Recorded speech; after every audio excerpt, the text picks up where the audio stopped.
Hello, I'm Tammy Dorr, President and CEO of the Downtown Denver Partnership and co-founder of Denver Startup Week. This week is so important. It's important for us to come together and think big and boldly about our future, to dream and have visions for companies. These companies that are built today will be our economic strength, our economic drivers, and our economic saviors for the future of both our region, our state, and our country. We don't take it lightly. Come together during this week and make things happen. Before we dive in, we want to say a special thank you to our 2020 Denver Startup Week sponsors who make it all possible. Thanks to our title sponsors, Downtown Denver Partnership, JP Morgan Chase, Prologis, and Zero. And our track sponsors who have made all of the great content you're hearing today possible. Battery 621 and the Public Works, Capital One Cafe, Colorado Lending Source, Friday Health, Quizlet, Exactly, Zayo, and Zestful. Our headline event sponsors are bringing the excitement to all of you this week. Thank you to Wix, Kenzen, MAPR Agency, Obsidian HR, Kickstart Fund, Promontory Mortgage, Molson Coors, and Comcast. Finally, thank you to our partner and member sponsors. They're all listed on the screen. Thank you for your support of Denver Startup Week. Now, make things happen.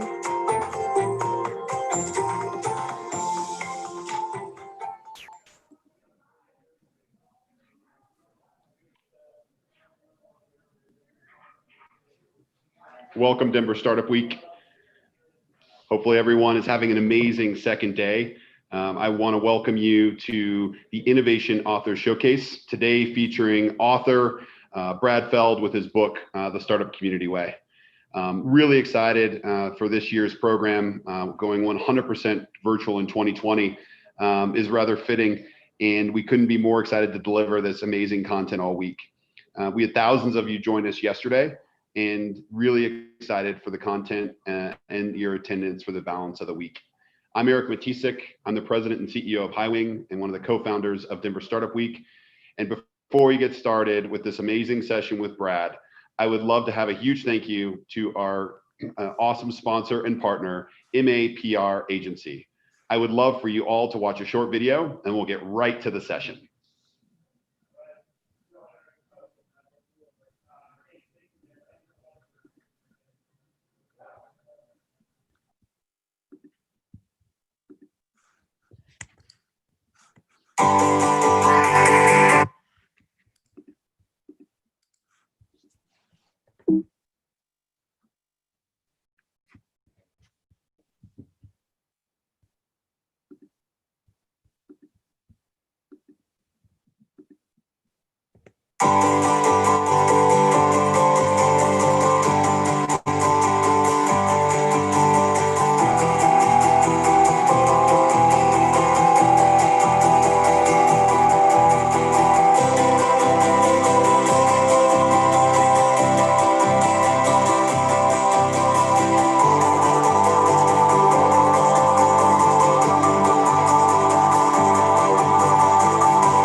Denver Startup Week. Welcome back. Welcome back to this awesome session, the Innovation Authors Showcase, featuring today author Brad Feld with his book, The Startup Community Way. Looks like we have almost 75 of you joining us, and I'm sure this number will grow as we get deeper into the program. But I want to give you a quick overview. In Brad Feld Way, this was an experiment in startup communities, just this session and panel that you're about to experience this week. About 2.5 months ago, Brad had reached out and said, with this being 100% virtual, let's really start to tell some of the stories of the awesome authors that are in our community.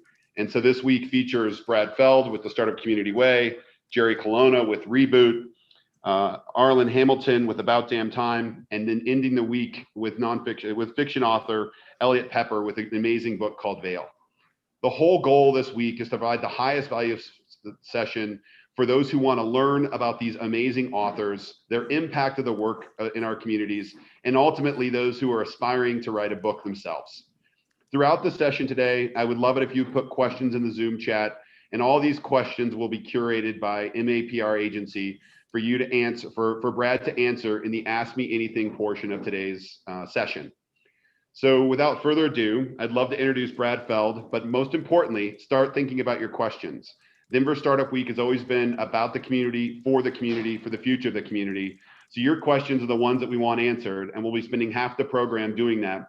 So please, as things come up or things are on your mind, maybe from yesterday's opening session, please get those prepared, because we'd love for you to be part of today's program.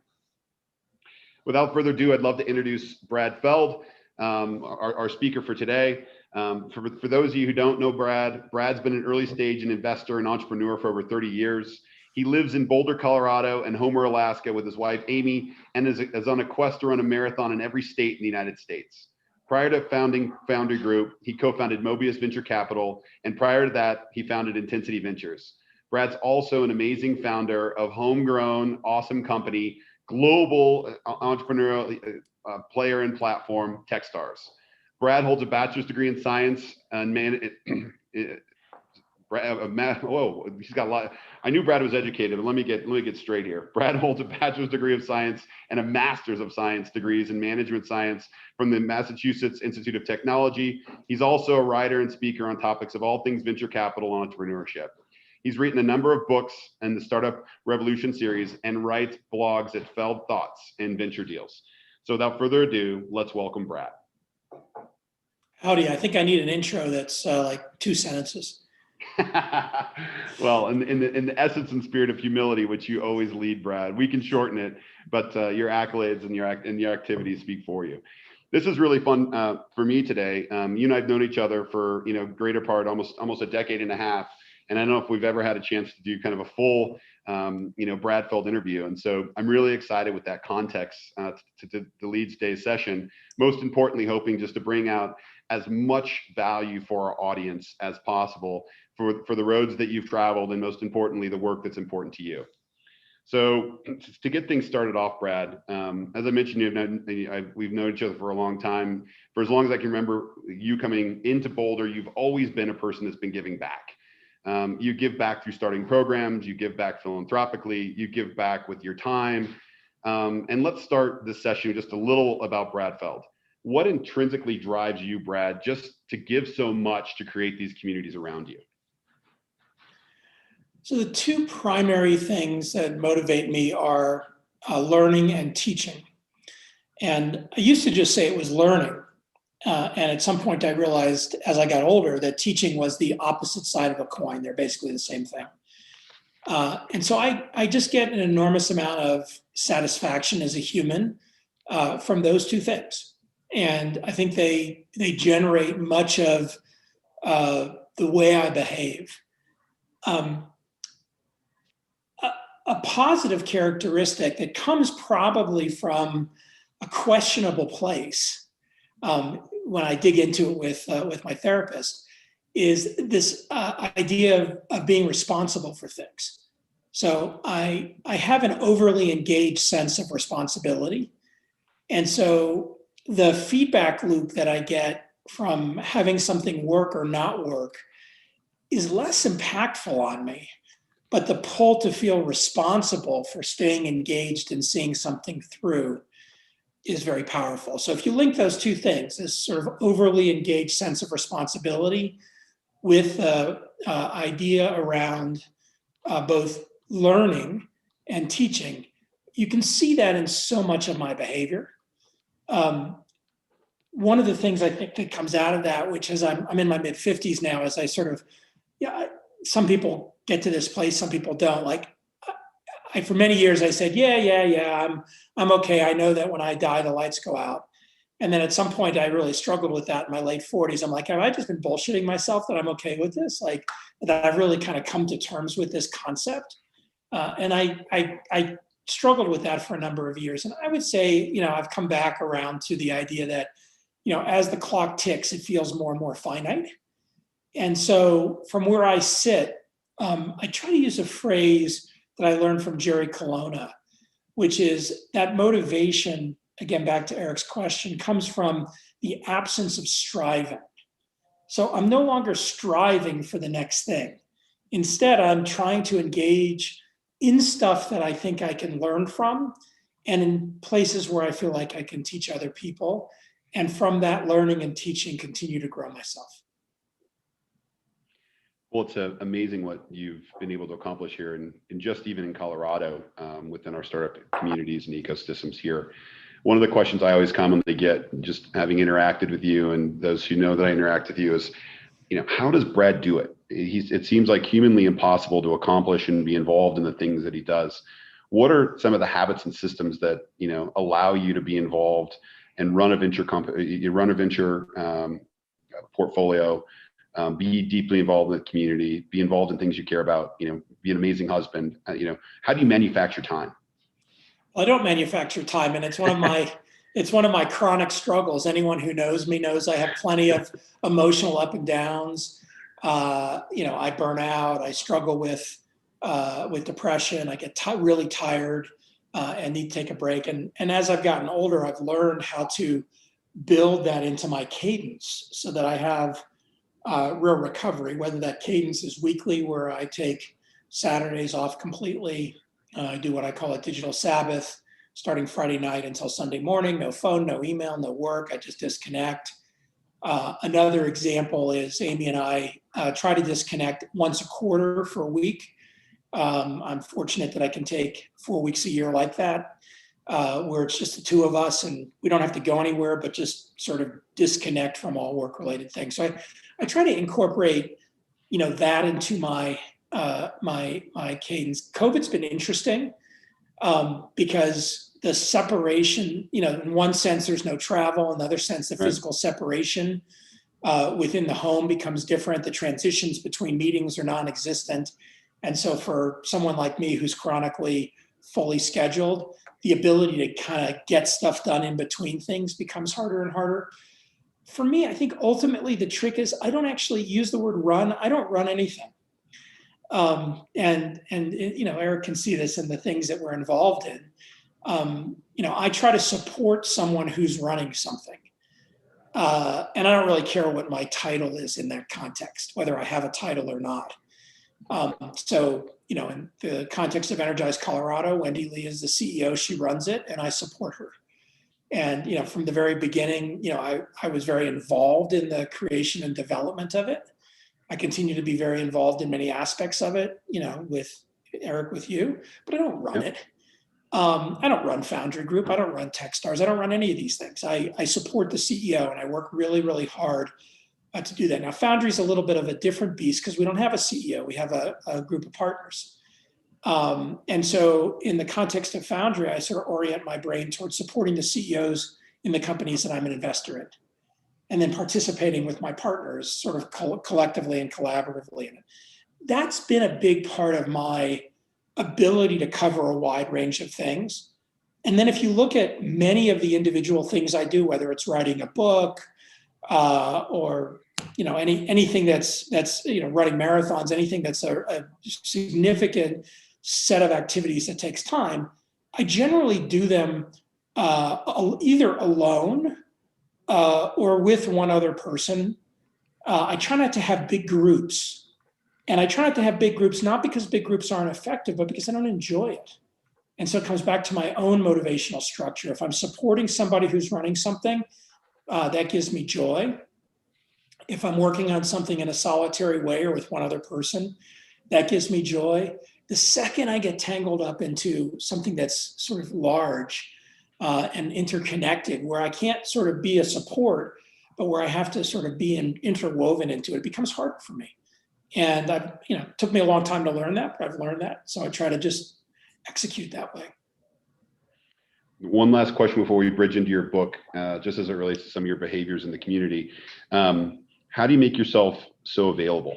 One of the questions, as I got researching questions for you, people always ask, like, I emailed Brad, I put a question in the discussion section of his blog and quickly responded. Like, you seem to be everywhere.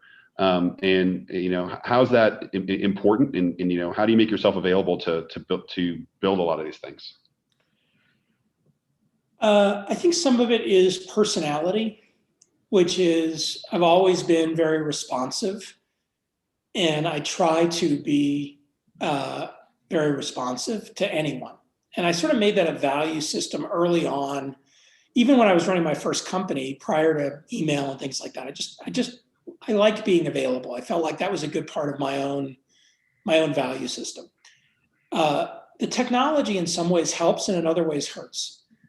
It helps because it makes it really easy, if you have any kind of rhythms, to be able to respond and interact with people. It hurts because it becomes overwhelming and exhausting. And especially when a new channel gets introduced, right? Or a new thing gets introduced, and you try to sort of figure out how to manage that new thing. And I don't feel like I've solved allowing there to be lots of new channels. And if anything, I've shut channels down over time. I'll use Facebook as an example. I found Facebook to be very unsatisfying. I became very emotionally upset with Facebook because of the disingenuous dynamics around what was being said versus how it worked. I was an early investor in a company called Zynga that had a very tight relationship with Facebook. So I had some visibility into and I was able to create my own perspective on a lot of things. Whether my perspective was right or wrong is irrelevant. I just had this viewpoint. So as a user, I didn't find it a rewarding channel. And as a result, I completely disengaged. And I would say that's been true of Twitter as well. I generate content on Twitter today, but I don't really engage with Twitter. I never look at the Twitter stream. Once a day, I'll look at the my mentions tab and just see if there's anything I should respond to or retweet. But it's really sort of this deciding to shut down certain channels that consume a huge amount of time. And I think we underestimate that. We underestimate how much time is lost switching between things. We underestimate how much time is lost trying to manage and navigate a bunch of other channels that are not necessarily ones that are really responsive to other people. And so I'd much rather engage one-on-one with people and engage one-on-one with people in email. Somebody sends me an email rather than scheduling a call, I just call them right back. Try to figure out rhythms that work. But with the caveat is that it's hard and it's almost always out of control on the margin. This would be a good week, right? I committed early on because Denver Startup Week was going to be virtual. Eric asked me about it. I said, look, I'm happy to be all in. I wasn't engaged last year.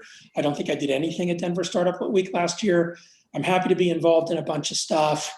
And so voila, Eric in his magical way and a few other people wrote me in, and I'm involved in a lot of stuff. And Sunday night, when I looked at my calendar for this week, I definitely felt a little crushed. Emotionally, I'm like, holy shit, that's a lot of stuff.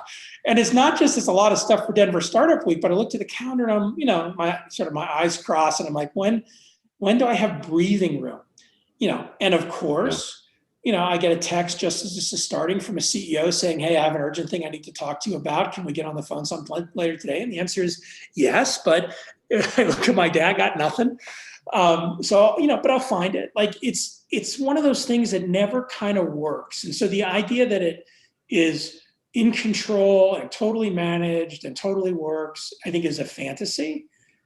for me, I just take it right back to this notion of being responsive and trying my hardest to model that behavior and to execute on that behavior, and know that when I'm not, I'm not. Well, let's jump right into your most recent book, The Startup Community Way. For those of you who don't have it, make sure you pick up a copy on Amazon. It's awesome. And Brad, you published a number of books, and 6 have largely been nonfiction, and one with your wife that I would say borders a memoir, but almost always with a co-author. To get started, you mentioned just a second ago that when you do things outside of your core work, you do it alone or with one other person. What's for these first-time writers, would you suggest a co-author? And how do you go about finding a co-author like Ian Hathaway to write this book?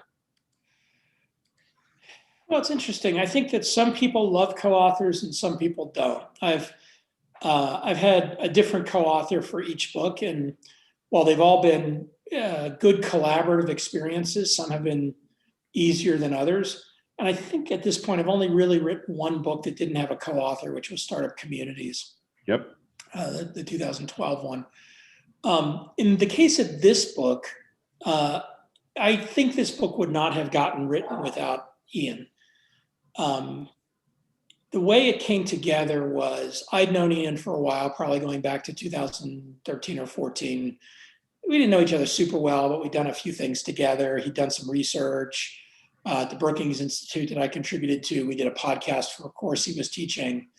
And I liked him. And he reached out to me one day and he said, hey, I'm really wanting to go deep on this startup community stuff. He's an economist and he's got an academic background, although he's very much a practitioner now. He said, how would you think about writing a sequel to the book now that it's been 5 or 6 years? And, that first book, if anybody's read it, was very anecdotal. It had no research underpinnings. It was just kind of, stories, anecdotes, a hypothesis instead of assertions from me. And I said, yeah, that would be a good idea. So we started working on it together. He moved out to Boulder. He was living in London. He moved out to Boulder for a year with his family. And we worked a lot on it together. And in 2017, we wrote the first version of it. And in 2018, about a year after, we had enough for a book. We had like 40, 50,000 words. And we both felt like the book sucked. Like we just were unhappy with it. It didn't really have a narrative focus. It didn't have a thing that held it together. It didn't have a construct. It was his first book. So he was very much like, I don't really know how to write a book. I don't know whether this is normal or not. I'm like, yeah, this is normal. Like, it's hard. We were both so disappointed, though, that we said, we've written a lot. Let's just delete everything. Let's start with a blank page. Let's cut and paste the stuff we like and start again. Now, it's interesting. Amy and I, when we wrote The Startup Life, which was the memoirish-like book, it's titled Startup Life, Surviving and Thriving in a Relationship with an Entrepreneur. And it's got some Brad and Amy stuff in it. It's got a lot of friend stories in it, but it's also got a lot of like, here's how tactics, here's how you do things, here's how we do things that could be helpful for you. And it has one particularly cringeworthy chapter that my mother shouldn't read about sex. And it's got a not so cringeworthy chapter, I think, about money, and a really helpful chapter about communication. And in that, Amy and I, same kind of thing, like we struggled for about a year. And we finally sat down one day with all the stuff we'd written, and we just said, okay, let's outline the book we want to write now that we've written a bunch of stuff we don't like. And that's what sort of Ian and I did in 2018. We threw it away and we started over, but we started with the construct of the idea that a startup community is a complex adaptive system. Yep. And we shortened that idea to complex systems, and we built it around complexity theory. Now, you don't have to know complexity theory to read the book. We tried to use the language of complex systems and make it very accessible in the context of a startup community without it being an academic treatise on complex systems. We did that through the end of 2019 and again had written the book. And we're mostly done with it. And we sent it out to about, 20, 30 friends. And the feedback that we got back in November of 2019 was, ignore the people that said this is great, because we wanted critical feedback. most of the critical feedback was, this book is too hard to read. This book is not organized right. There's a lot of good stuff in here, but I can't get through chapter 3, stuff like that. And we sort of looked at each other, and I could remember Ian saying, maybe this book wasn't meant to be. And I said, bullshit, like we're there, we got it. We got to figure out how to make this book come together. But again, in the absence of having that co-author relationship, I don't know that I would have kept going. Like there could have been many moments where I would have just said, fuck it, the world doesn't need another book on startup communities. One's enough, let me do something else. But it was that relationship that kept it going. And in the end, what we did in November of 2019 was the same kind of thing I described doing with Amy, except now we really had the book written. And we just tore it apart. We made about 100 little units of all the pieces we'd written that said, this is a good piece, this is a good piece, this is a good piece. And we spent a week reorganizing it. And then we had to do a bunch of work over the next couple of months to sort of glue it back together, but it was gluing it back together rather than rewriting the book. So, I described the journey a little, but the important thing is that collaboration. I view Ian as one of my closest friends. I adore the guy. I love any time that we get to spend together. Much of it's intellectual, back and forth, talking about things. We don't spend a huge amount of social time together because we just never have. But you build a relationship like that with your co-author that in some ways is probably the same kind of relationship that you build very early on with a co-founder of a company, because you're really doing a project that's more than just a short project together. Well, Brad, you did a good job starting to set up the book. Most importantly, looking at startup communities as complex systems. I really like the way in your book that you broke it into easy to absorb parts. You mentioned that some of your original critics thought that it was just a hard intellectual book to read, but breaking it into introducing startup communities as a concept, startup communities, really the corollaries between them and complex systems, and then ultimately how it all works using your corollary of what you've been able to do in Boulder and the core startup community way, I thought was really easy to understand. One of the things in startup communities, which I really liked on the introduction, which was kind of a new concept. Can you talk about in startup communities the 7 capitals and startup communities versus entrepreneurial ecosystems? I really like those new concepts. Yeah, so let me start with the 7 capitals. I've heard over and over again a phrase in startup communities around the world, quote, there's not enough capital here. And what people really mean when they say that is there's not enough money here. And I've got plenty of responses to that are constructive, got some that are snarky, but the constructive ones to try to help people understand that there's actually probably more money there in the place that you are than you think there is. But I was tired of it being called there's not enough capital here. And so we came up with this construct called the 7 capitals, which is that there's other types of capital besides financial capital. So instead of linking financial capital just to money, we talk about things like network capital, cultural capital, infrastructure capital, and shockingly, there's 7 of them. Financial capital is one of them. And part of the magic trick in a startup community to get the flywheel going is to focus on the capitals that you have and put energy into doing more with the capitals you have to attract the capitals you don't have. So it really serves to broaden the discussion in a meaningful way around what capital means and what capital you have in a startup community. Secondarily, the phrase startup communities and entrepreneurial ecosystems are 2 that are used regularly, but they're not, historically, they've not been differentiated. People didn't say what's different between the 2. And in addition, a lot of times you hear them get munged up. And the munged upness is people say startup ecosystems or entrepreneurial communities. And that problem where people say startup ecosystems or entrepreneurial communities actually undermines in some ways what's going on. Because there's a real value in having separation between the 2. A startup community has one goal, and that goal is to help entrepreneurs succeed. Yep. That's it. One goal. Startup community helps entrepreneurs succeed. The entrepreneurial ecosystem is a superset around that. It has a lot of actors in it, and those actors have other goals. A really simple example that I think everybody probably can relate to is that if you talk to somebody in city government who's responsible for economic development, and you talk to them about entrepreneurship or startup community or new business or small business or any of that language, and you ask them what one of their jobs is, they will say to help create, one of their roles, they will say to help create new jobs. If you go to entrepreneurs in the startup community and say, hi, I'm here to help you create new jobs, most entrepreneurs will say, I don't need help creating new jobs. That's a byproduct of what I do. I create a company, it creates new jobs. You're going to get new jobs because of my startup being successful. What I need is other things. And those other things that I may need could be, better educated people, better ways to attract people, certain things in the fabric of the city that would cause the city to be a place that people wanted to live in, that'll attract people who I will then hire, that I will then generate more jobs with.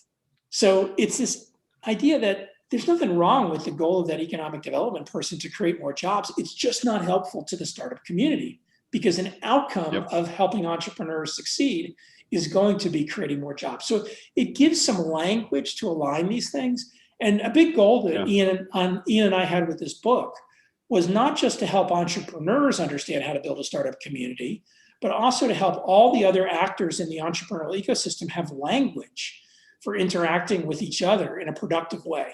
Because one of the things that happens, especially as we get into a place where entrepreneurship becomes trendy and everybody talks about startups and there's startup communities everywhere, is that a lot of people start doing things that are not necessarily helpful, not on purpose, just because they don't have the language to talk about it and the ways to interact with it. I think you set up the next question really well, which is one of the big ahas and kind of center pivot of the book is really understanding the value of complex systems in the world of startup communities and ecosystems. When you look at some of your biggest observations you made when you came to that, where it's not the individual nodes or parts themselves, but the interaction between those parts that create deep value in the chaos that overall builds the power for the ecosystem. Can you talk a little bit about you and Ian's realization around that concept and why it was so central to the book? Yeah, and I'll just sort of restate it because it comes up multiple different ways and multiple problems. Many humans focus on parts. Yep. And when you think about a startup community, you count the parts: how many companies, how many unicorns, how much funding, how many investors, how many events, how many people came to the events. Those are the parts. That's not the thing that's valuable. The thing that's valuable is the interaction between the parts. And that interaction is incredibly difficult to measure. It's the same dynamic with a network. We all know networks now because of LinkedIn, Facebook, Twitter. If you're in a social network, one of the things they programmed us to believe is that the more connections you have, the better. The more friends, the more followers, the better you are, the more powerful you are. It's actually not true in the context of a network. If you have an enormous amount of connections, but the quality of the information that travels across your connections is low, you're not very valuable to the network. If you have a few connections, but the information that travels across those connections is incredibly high, you're not very valuable to the network. It's actually the product, the multiple of the number of connections you have times the value of the interactions or the value of the information traveling across the network. That second thing is super hard to measure. So you fall into things, and we talk about in the book, things like the measurement trap, where everybody wants to measure how the startup community is doing, and yet you measure the parts, not the interactions between the parts.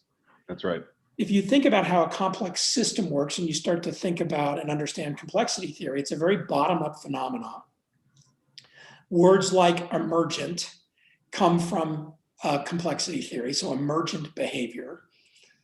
Positive and negative feedback loops, nonlinear behavior, these are all things that happen from complex systems. And if you've been involved in any sort of successful startup or a successful startup community, you've seen nonlinear behavior where all of a sudden things accelerate at a very rapid pace, or you've seen positive feedback loops where things start to happen and they generate more positive feedback loops.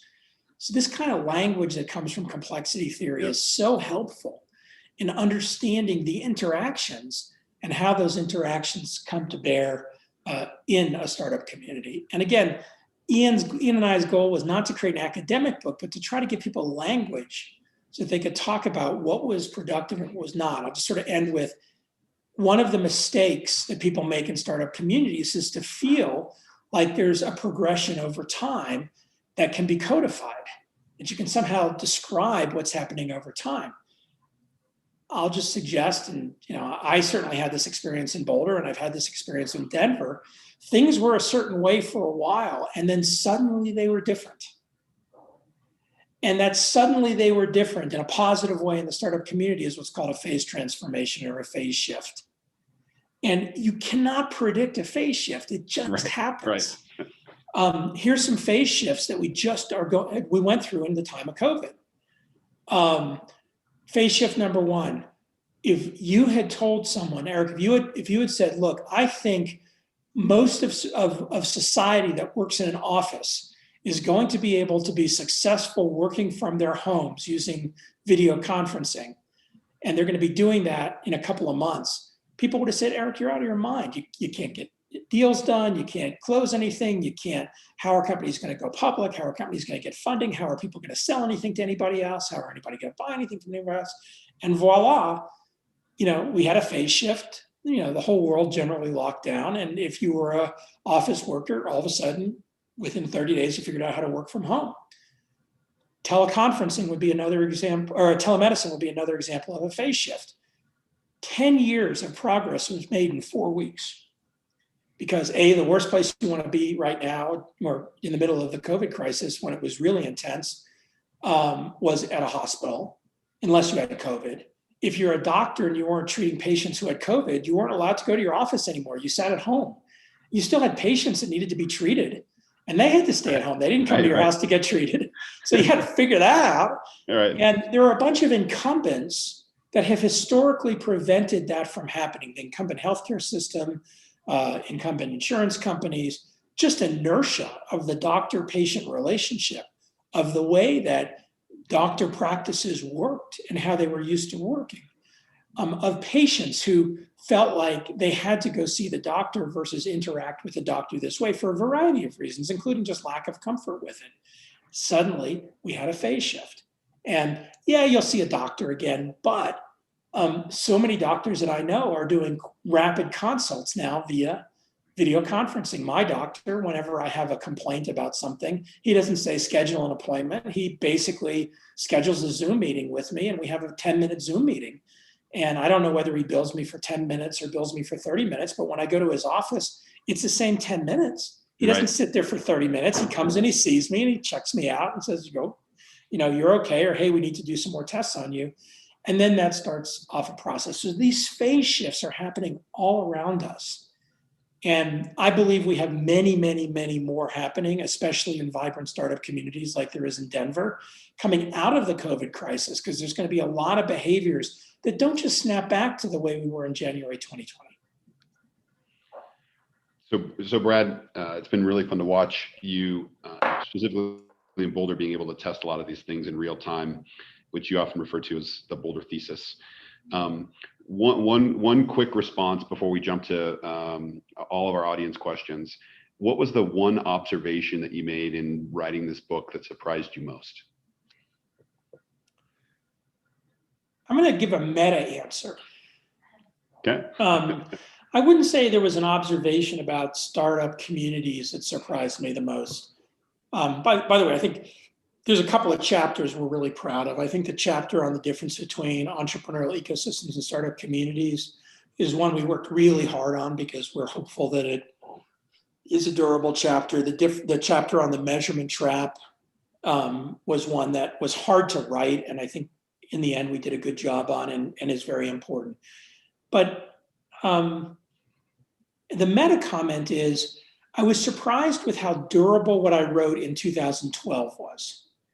And I think that was always inspired me. Yeah, it was part of the challenge of this book is we wanted to write a sequel, not just another version of that book. And, by the way, the book we threw away and the stuff we threw away, we even still had it dragging around into November of 2019. was, and in some sense it's ironic, we had a bunch of chapters for individual actors. We had a chapter for government, we had a chapter for large corporations, we had a chapter for universities that were applying the startup community way to your involvement in the entrepreneurial ecosystem in the startup community. And we just kept kind of defaulting back to pressure we had from people who are like, give us a playbook. Just tell us what we should do. And one of the messages of the book is there is no playbook, right? If you're a fan of The Matrix, there is no spoon, right? And a little kid says, the spoon bends, the trick is to realize there is no spoon. And there is no playbook. Like every startup community has its own path. And that's the beauty of how complex systems work. And so the meta comment is we were fighting back against that throughout the entire writing of this book. Wow. And when we finished, and I came out with the second edition of Startup Communities at the same time, as I was going back and freshening some things up in startup communities, there were only a few things that I felt like I had really gotten wrong in that first book. Well, let's shift to some of our audience questions. They put together a great group of questions around this topic. One of our first one comes from Ken. Do you recommend entrepreneurs relocate to better startup communities? Does it depend on industry, or is it something that they should consider as a founder? I do not recommend that. I have a very different view of life. My view of life is you should choose where you want to live and build your life around it, period. And I think that for many people, that's a very hard thing to decide to do because it's very dangerous and very scary, especially if you don't have a lot of resources. When Amy and I made that decision in 1995 to move to Boulder, we were fortunate in that I did have some resources. I had sold my first company, so the risk we were taking to move to Boulder was not as high. We didn't know anybody when we moved to Boulder, and we weren't sure we were going to stay. But for example, a logical place for me to go would have been the Bay Area. And while I spent a lot of time in the Bay Area, I didn't want to live there, and I didn't really know why then. I know why today. I can explain it pretty clearly. But that concept is important. Pick the place you want to live, whether it's the place you grew up, whether it's a place that you've visited, whether it's a place, a significant other wants to be, or whether it's a place that just intrigues you and you want to have the experience. That's the place you should be. And if you're in that place, that's the place you should build your startup community and build your companies. Thanks, Brad. Next question comes from Tim. And his question is around ecosystems needing to partner up. He suggests that Waterloo, Ontario, and Boston had partnered on AI. They added Pittsburgh, and they created a new arena called the Triangle. What do you think this looks like in the Mid-Mountain or Midwest region? And is there any partner subject expertise or anything you're seeing that could define or better define the Mid-Mountain region? So I think the starters, the sort of geographic partnering, especially around themes or technologies or capabilities or capital that is shared, is very powerful. So we're playing a positive sum game, not a zero sum game. Like, it's not that there's winners and losers. It's that everybody can benefit from each other. And so if you're in the mindset in startup communities of playing a positive sum game, linking with other geographies is powerful. There's a couple of examples that I will build off of that are close to home. One is Boulder, Denver. I describe Boulder and Denver as binary stars, right? They're independent, but they sort of orbit around each other and they influence each other and they interact with each other. It's not Denver is the sun and Boulder orbits around it, or vice versa. By the way, Toronto and Waterloo have that same characteristic, which has actually been very helpful in the context of Boston, Toronto, and Waterloo, because there's a lot of movement between those three cities among investors and entrepreneurs. So it's not just Boston, Waterloo, or Boston, Toronto, but sort of that whole dynamic because of the positive feedback loops between Toronto and Waterloo. The powerful thing that emerges from this, back to the specifics of what could we do more in the Rocky Mountain region, is if you start thinking about what's already happening in Colorado, and use that as the starting point. In Colorado, when I moved to Boulder in 1995, the joke about Boulder was it was 25 square miles of reality, and it was surrounded by an airlock, and you had to show your ID to get back in or to get out. So Boulder and Denver were not connected. They were separate, like literally parallel universes.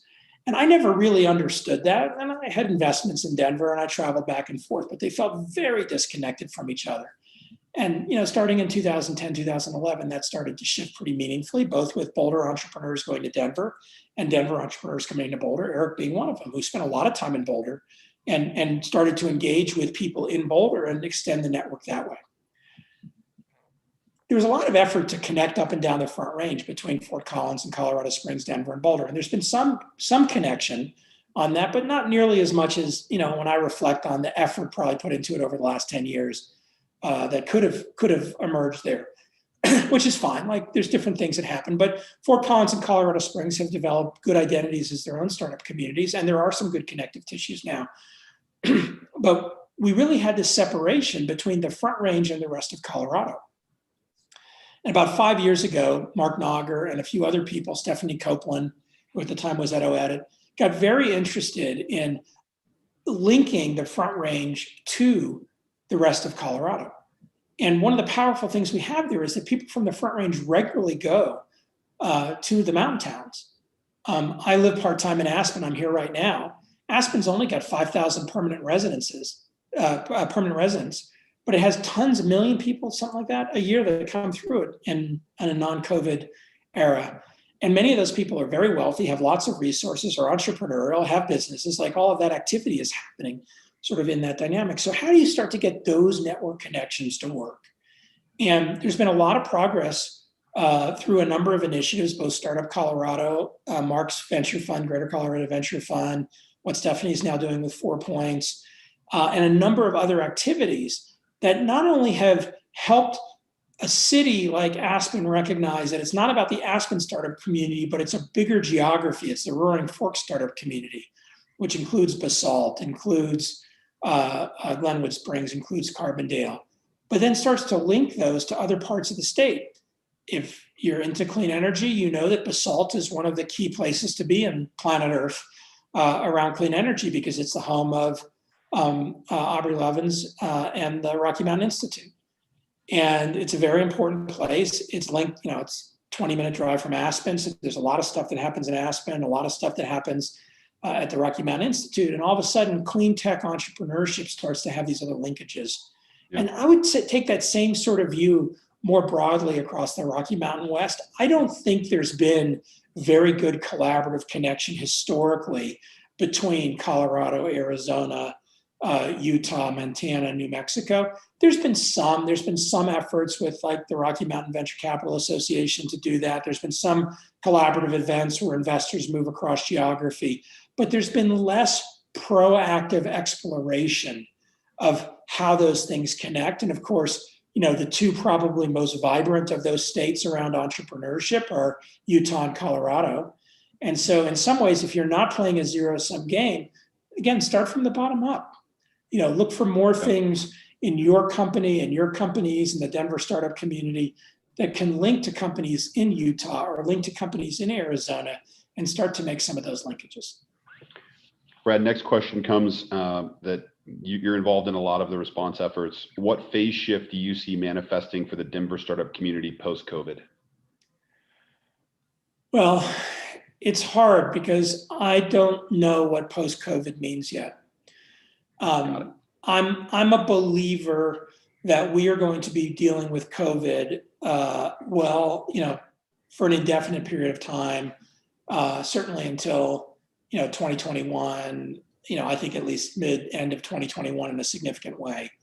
I'm also concerned that we have a lot of magical thinking around COVID, and the two pieces of magical thinking that concern me are, one, that a vaccine is going to appear and suddenly everything is going to go back to normal, which is maybe, but it's a pretty good misunderstanding of how vaccines actually work.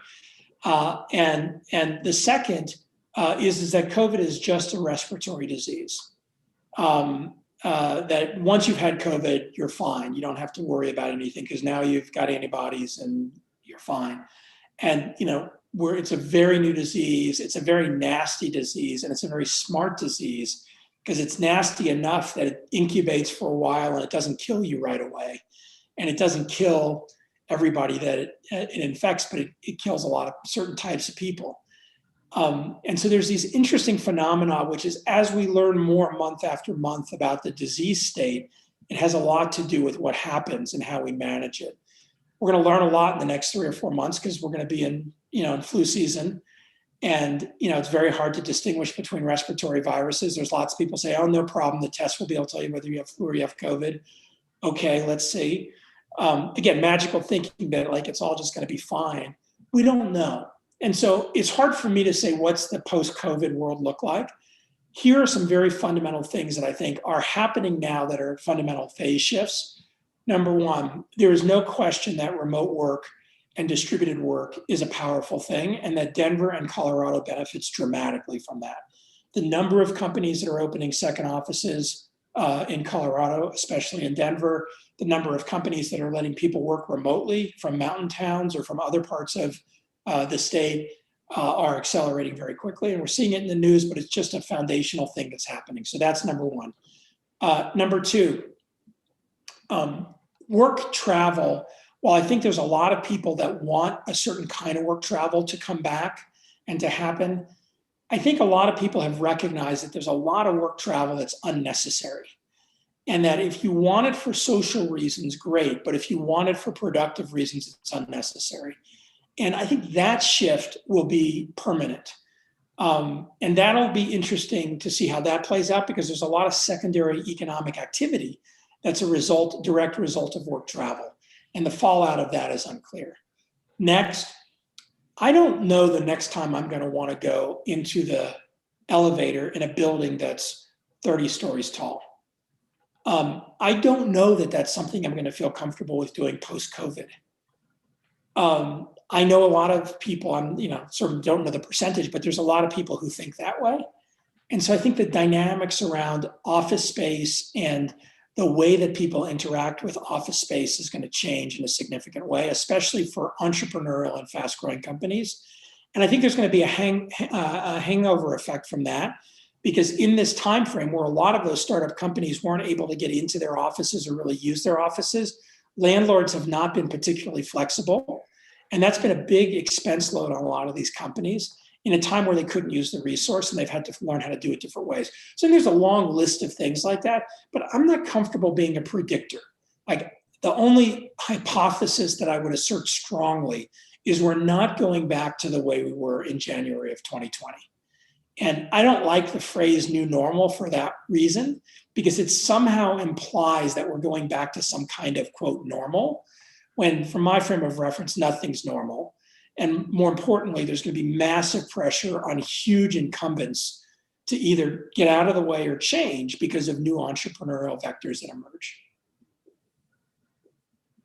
All right, Brad, we're running up against time. We could talk for another hour. This is one of my favorite topics, and obviously you are the one who wrote the book on it. And so really fun to discuss. Last question. If someone reads your book cover to cover, what do you want them to take away and walk away with? If somebody reads The Startup Community Way cover to cover, I would want them to walk away with a real sense of inspiration around the idea of building, growing, and evolving the startup community and the entrepreneurial ecosystem where they are. A sense that it's accessible to them, that they can have an impact, that it matters, and why. So I think at some level, it's not a rah-rah book, right? It's not a go team kind of thing. But my hope is that, especially from the 20 or so examples in other places around the world that we include in the book as sidebars, where people have just done stuff, it is part of that fabric of motivating you to just go do stuff, not wait for permission, not ask for permission, do stuff and make things happen. Thank you, Brad. Last week, I think I referenced the awesomeness of Brad Feld. And as we wrap up, I just want to thank you for one, coming up with the concept to add this exciting content to Denver Startup Week, but most importantly, for your generosity for your blog, your books, your constant thought leadership, your give first heart for all things startup communities, and for being a huge part of Denver Startup Week this week. So as you look at your calendar and you pull your hair out with all the amazing commitment, just know from the bottom of our heart, we really appreciate all you do for Colorado, for Boulder, for Denver, and startup communities around the world. I want to thank all of our attendees today. Thank you so much for attending this amazing session. We have 3 awesome authors the balance of the week. Tune in tomorrow to hear Jerry Colonna's story on the writing of Reboot. On Thursday at 11 with Arlen Hamilton with It's About Damn Time. And on Friday, Elliot Pepper will close out the week with Vail. And so really excited to continue to have these really great discussions with leading innovation authors. A huge thank you again to MAPR Agency for all your awesome work and making sure all these things have gone off flawlessly. And I look forward to seeing, I hope, almost all of you the balance of the week with these incredible sessions as we talk with Jerry Colonna, Arlen Hamilton, and Elliot Pepper. Thank you, Brad Feld, for all you do, and enjoy the rest of over 235 sessions throughout Startup Week.